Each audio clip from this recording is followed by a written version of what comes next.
रामनगर नैनीताल में एक सरकारी इंटर कॉलेज है। इस कॉलेज के अंदर अचानक हिंदूवादी संगठन के लोग कुछ पहुंचते हैं, प्रिंसिपल से बहस करते हैं कि किस तरह से जुम्मे के दिन मुस्लिम छात्रों को आप नमाज के लिए छुट्टी दे रहे हैं।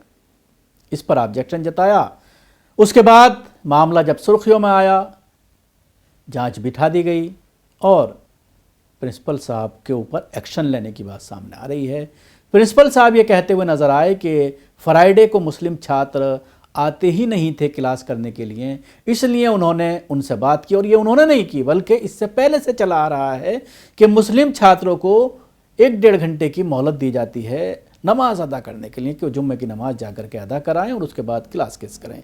इससे बेहतर कि बच्चा पूरे दिन ना आए, बल्कि वो 12 बजे के करीब उनको छोड़ दिया जाता है ताकि वो जुम्मे की नमाज 12 साढ़े 12 बजे जा कर के किसी मस्जिद में आसपास की नमाज अदा करें, उसके बाद वापस जो है वो स्कूल चले आएँ। ये जवाब देते हुए वो नज़र आए। लेकिन हिंदूवादी संगठनों के लोगों का ये कहना था कि तमाम मज़ाहिब बराबर हैं। वो लोग जो रोज़ाना इस्लाम के ऊपर हमला बोलते हैं, वो यहाँ पर किस तरह से इस्तेमाल कर रहे हैं कि आप तमाम धर्म के एक हैं। अगर आप एक धर्म को इस तरह की परमिशन देंगे तो फिर दूसरे धर्मों को भी आपको देनी पड़ेगी। इस तरह का आरोप लगाते हुए एक्शन की बात करते हैं और उसके बाद प्रशासन सक्रिय होता है, एक्शन भी ले लिया जाता है। सुनिए, छोटा सा कन्वर्सेशन है जो हिंदूवादी संगठन के एक बंदे के साथ जो मास्टर साहब हैं उनकी क्या वार्तालाप हुई है, वो आप सुन लीजिए।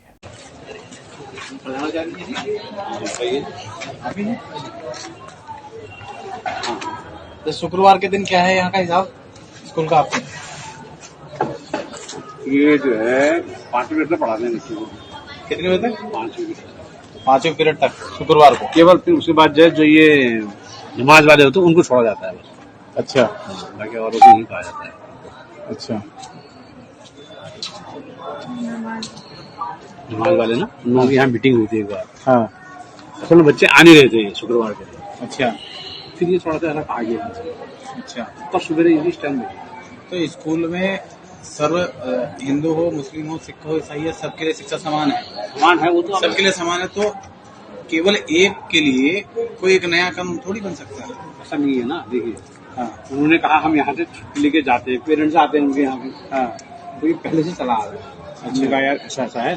तो देखा आपने किस तरह से इस कन्वर्सेशन में आपने देखा होगा कि किस तरह से इस बात को ये साबित करने में लगा हुआ है, जो गमछा डाले हुए है अपने गले में, भगवा गमछा डाले हुए है, जो इसके लिए लाइसेंस है कहीं भी घुसने का, कहीं भी गुंडागर्दी करने का, किसी भी कोई सवाल करने का जो काम प्रशासन का और पुलिस का होता है, खुद ये लोग अब पूरी तरह से पुलिसिंग का काम भी करने लगे हैं और कहीं पर भी किसी भी इमारत में, किसी भी जो है बिल्डिंग में जा कर के चले जाते हैं और उसके बाद किसी से भी कोई सवाल करते हैं, उससे जो है अपने मन के मुताबिक मामले को कन्वर्ट करके उस पर जो है कहीं ना कहीं आपत्ति जताते हैं और उसके बाद पुलिस और प्रशासन खामोश तमाशाई बनी बैठती है। उल्टा उसके ऊपर एक्शन लिया जाता है जिसके खिलाफ ये लोग पूरा तरह से प्रोपेगेंडा कर रहे हैं।